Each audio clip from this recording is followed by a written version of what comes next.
First, it's Burkina's gold, it's not his gold. That's the first thing. What business is it of his? It's none of his business. It's Burkina's gold. It doesn't concern him.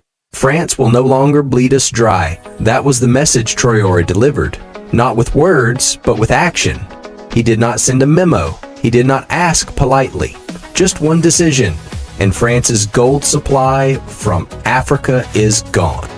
For decades, France has maintained a firm grip on West Africa's natural resources, quietly raking in billions from the region's gold, uranium, and oil. But Ibrahim Traoré is rewriting the rules. He did not just cut off France's gold supply, he pulled the plug on decades of quiet exploitation. Now the French president is scrambling, his diplomats are panicking, and the world is watching a young leader dismantle decades of French leverage. This is not just economics, it is geopolitical warfare, and Traoré may have just fired the first shot in Africa's new era of independence. Gold is not just shiny, it is power. It is a safe haven asset that countries stockpile to back their currencies and stabilize their economies. It powers industries and symbolizes wealth. France holds over 2,400 tons of gold in its reserves, one of the largest stashes in the world. But to keep that supply steady, they rely on African nations like Burkina Faso. Burkina Faso is one of West Africa's most resource-rich nations. In 2024 alone, the country produced over 60 tons of gold, a staggering figure that places it among the world's top producers. Gold is not just a mineral here, it is the lifeblood of the national economy, accounting for nearly 70% of its foreign exchange earnings. But for many years, most of that money went to foreign companies, not to the people of Burkina Faso. Long ago, when France ruled Burkina Faso as a colony, it took gold, cotton, and other treasures to make itself rich. However, even after Burkina Faso became independent in 1960, France kept a strong hold through special deals, soldiers stationed there, and companies that got gold for cheap. French businesses, like a company called Orano, made big profits, but Burkina Faso only got a small part of the gold's value, sometimes just 20% or 25% of the profit. This unfair system made people in Burkina Faso want change. They wanted their gold to build schools for their children, hospitals to care for the sick, and roads to connect their towns. They dreamed of a day when their country's wealth would stay home. That dream came alive when Ibrahim Traoré, a leader who turned hope into action, became the leader of the country. Ibrahim Traoré was not the kind of person you might expect to lead a big change. Born in 1988 in a small town, he grew up in Burkina Faso, full of promise but held back by unfair systems. He joined the army where he learned to be strong and smart. By 2022, when he was only 34, he took charge of the country in a peaceful change of power. He did not do it for fame or money. He did it because he believed Burkina Faso could be great if its people controlled their own wealth. For Traoré, the fight over gold is not just economic, it is symbolic. It represents the broader battle for sovereignty, dignity, and freedom from external domination. This is why immediately Traoré got into office, he spoke to his people with a clear and strong voice. He stood in Ouagadougou, the busy capital city, and talked to a huge crowd. "Our gold belongs to us," he said. "Our land belongs to us. Our future belongs to us." His words were simple, but they touched everyone's hearts. Young people cheered, older people nodded, and families felt proud. Traoré was not just a leader, he was a spark that lit up the whole country, showing them they could dream big. But he did not just talk. He got into action immediately. In 2024, he took back 2 big gold mines that a company from London used to run. These mines had made billions of dollars for foreigners, but now they belonged to Burkina Faso. This was a huge step, showing the world that the country was ready to stand on its own. Traoré also made new rules for foreign companies. They had to give the government 15% of their mines and teach local people how to do the work. These rules meant more money would stay in Burkina Faso and more people would learn skills to build their future. But that was not all.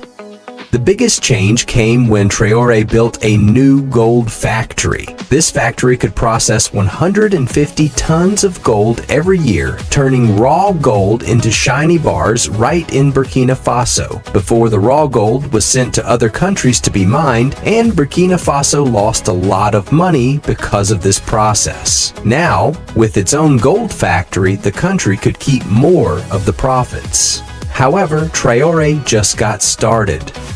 Traoré had a big plan to make Burkina Faso strong. He did not stop with the gold factory. His government checked all the foreign companies mining gold to make sure they paid the right taxes and took care of the land they were mining.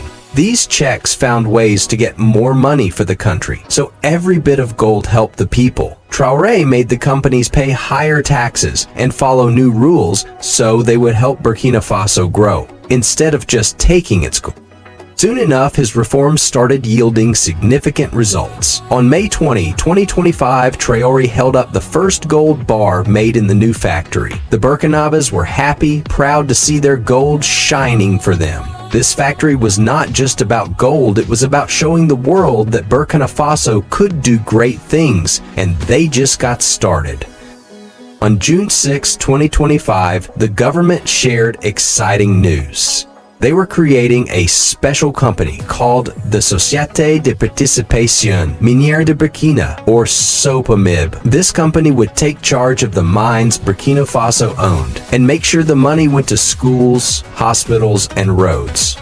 It was like a smart plan used by other countries, like Botswana, that got rich by keeping their resources. But Traoré also wants to take over the Pura gold mine, a big mine where foreign companies still had some control. By bringing it under Burkina Faso's control, he would make sure more wealth stayed home. However, Traoré is not stopping there.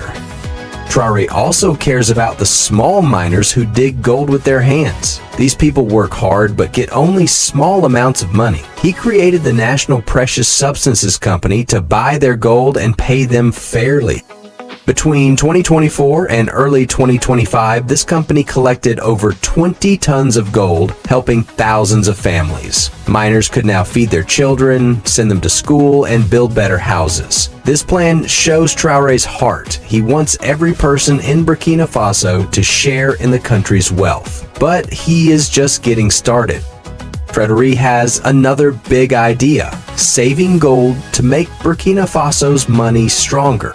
In early 2025, he started building a national gold reserve, something most African countries do not have.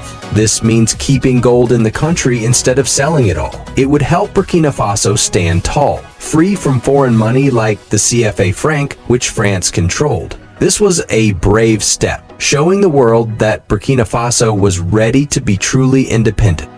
With each reform, Ibrahim Traoré tightened Burkina Faso's grip on its gold, determined to ensure the nation's wealth served its people rather than foreign powers like France. His government's new rules, from nationalizing mines to building a gold refinery, sent a clear message that Burkina Faso was ready to take charge of its future. These steps laid the groundwork for even bolder actions, as Traoré prepared to reshape the country's role in the global gold trade, strengthening its economy and inspiring its people with a vision of independence. However, the biggest shock came when Traoré stopped gold exports to several foreign companies, especially the French ones. Posts on social media claim this was a direct blow at France, though no official statement named specific countries. But the order came after companies refused to pay higher taxes, and Burkina Faso seized over 2 tons of gold at the border. This was not just a warning, it was a power move. France had underestimated Traoré's resistance and now faced a harsh new reality. Burkina Faso's gold was no longer theirs for the taking. In France, President Emmanuel Macron saw a new world unfolding. His country had counted on Burkina Faso's gold for years, using it to make money and keep its market strong. Traoré's reforms meant France could not take gold so easily anymore. Inside the Élysée Palace, the reports of Traoré's decision to halt French involvement in the gold trade sparked immediate concern. According to diplomatic insiders, Macron convened emergency meetings with top economic and foreign policy advisors, desperate to understand the full extent of France's exposure in Burkina Faso. Unlike military withdrawals, which France could frame as strategic redeployments, the loss of gold revenues presented no diplomatic spin. This was an economic loss with real-world implications. In private, Macron's administration expressed alarm over Burkina Faso's nationalization efforts. The withdrawal of mining permits and the creation of national gold reserves directly impact French companies and could set an example for other African nations. France's economy, already strained by domestic challenges such as rising debt and public unrest, relies on access to African resources to stabilize its markets. The loss of Burkina Faso's gold could intensify these pressures, particularly as gold prices surged over 25% in 2025, reaching over $2,400.00 per ounce amid global geopolitical tension. Emmanuel Macron tried not to react, but his response to Burkina Faso's gold policies has been marked by frustration and diplomatic tension. In public statements, Macron has accused African leaders, including Traoré, of ingratitude for France's historical support, particularly its military aid. In 2023, Macron remarked that African nations forgot to thank France, a comment that Traoré dismissed as hypocritical, arguing that France's wealth was built on African resources. This exchange highlights the personal and ideological clash between the two leaders, with Macron defending France's global influence and Traoré championing African independence. Macron has also faced criticism at home for his handling of African relations. French opposition parties have accused him of alienating key allies in the Sahel, while business leaders have raised concerns about the financial implications of losing mining contracts. In response, Macron has sought to strengthen ties with other African nations, such as Ivory Coast, where France maintains a military presence. However, these efforts have done little to counter the growing anti-French sentiment in West Africa, fueled by Traoré's stance and actions. What Macron is facing is not merely a breakdown in bilateral relations with Burkina Faso. He is staring down a full-blown legitimacy crisis for France's role in West Africa.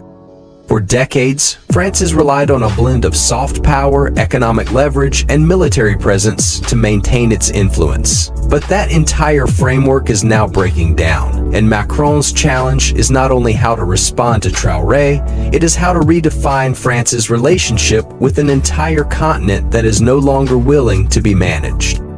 More than just a clash over gold, this is about the collapse of Francafrique, the informal network of economic and political control that has tied France to its former colonies since the 1960s. What Traoré is doing, what he symbolizes, is a dissociation with that past. A new generation of African leaders is emerging, more assertive, less forgiving, and fully aware of the resources beneath their feet.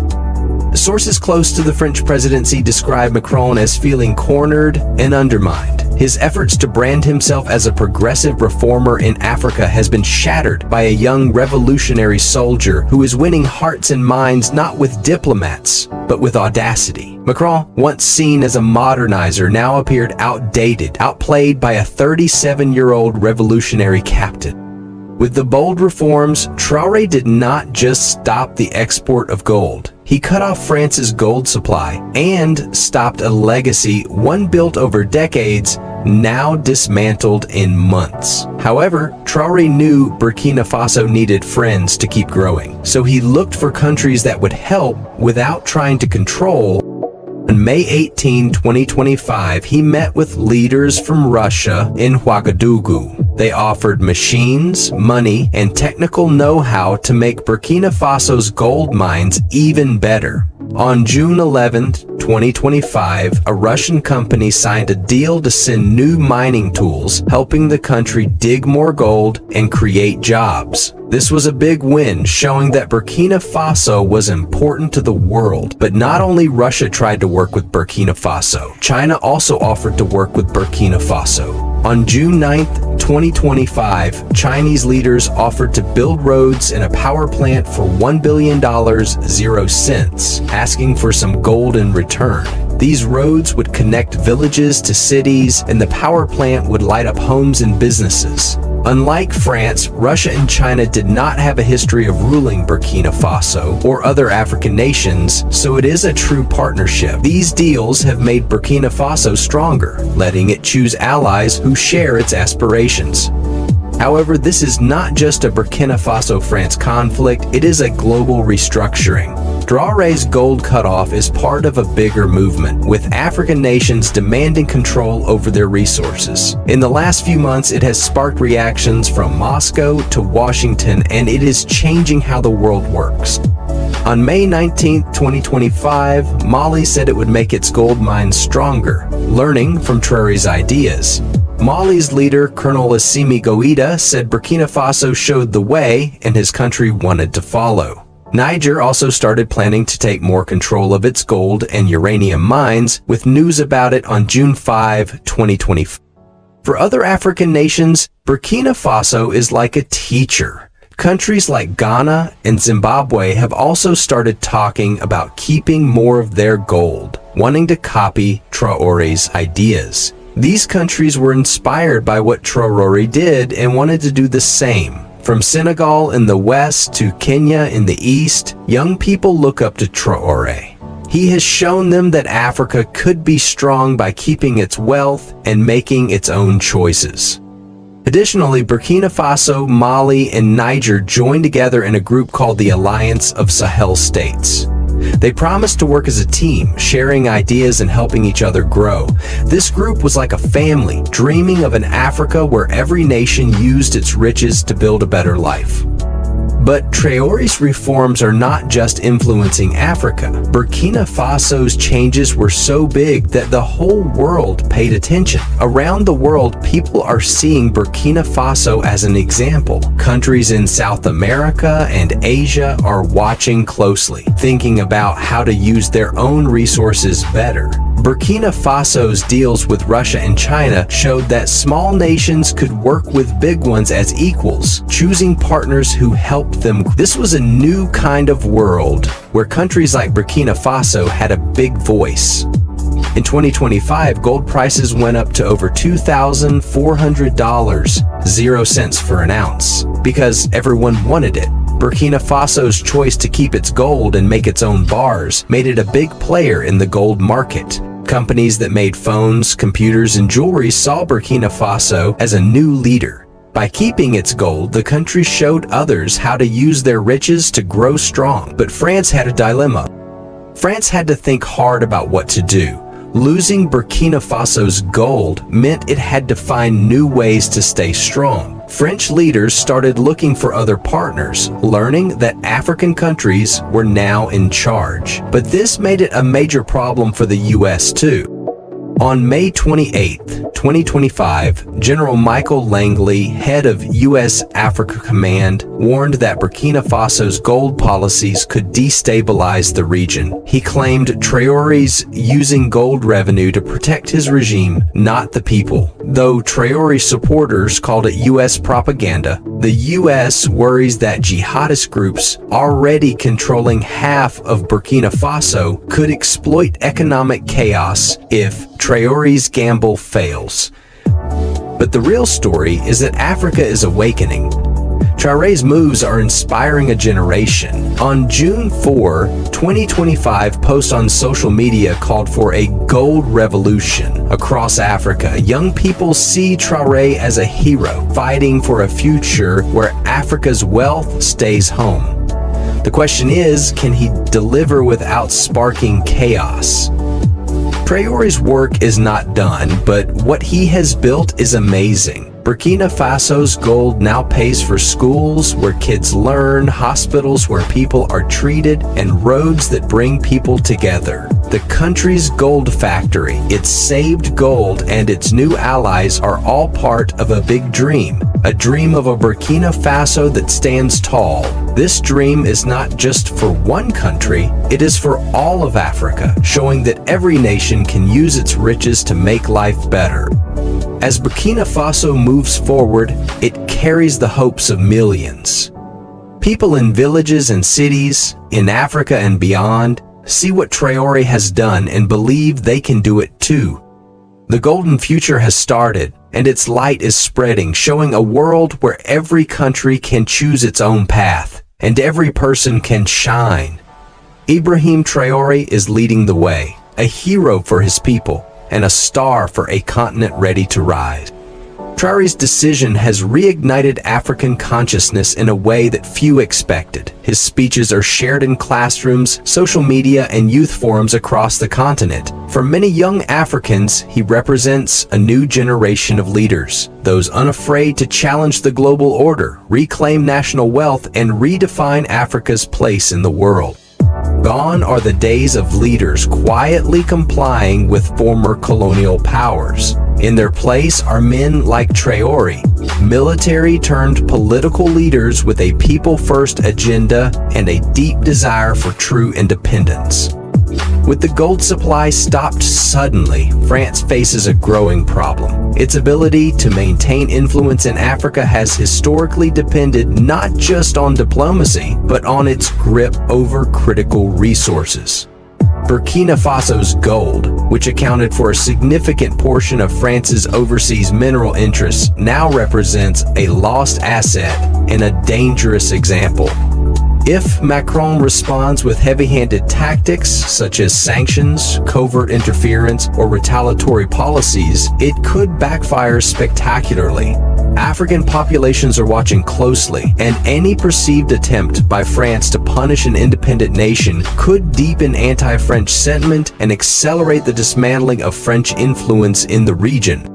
Will France embrace a truly equal partnership, one where African nations have full control over their resources, economies, and governance? Or will it double down on protecting its remaining interests? If Macron wishes to preserve any meaningful presence in Africa, he must abandon the illusion of control. Real partnership requires not just economic reform, but a willingness to confront the darker legacies of colonialism, acknowledge historical wrongs, and genuinely empower African leadership on African terms.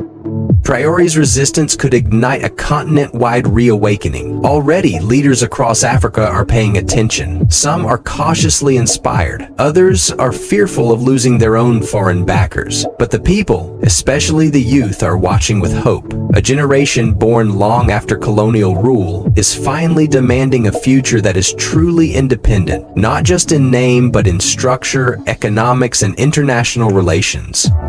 This is not just Burkina Faso's moment. It is a mirror for Africa's broader struggle, a desire to rise, to rebuild, and to reclaim its place in the world, not as a pawn, but as a power. They came for our gold.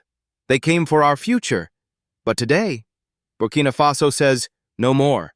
No more theft. No more silence. No more France. This is our land, our wealth, our victory. Sovereignty is not requested, it's taken. If you believe in African sovereignty, don't scroll. Comment your thoughts. Subscribe to Traoré Rises to stay informed. Like and share to expose the truth they don't want you to hear. Together, we reclaim the voice of a continent.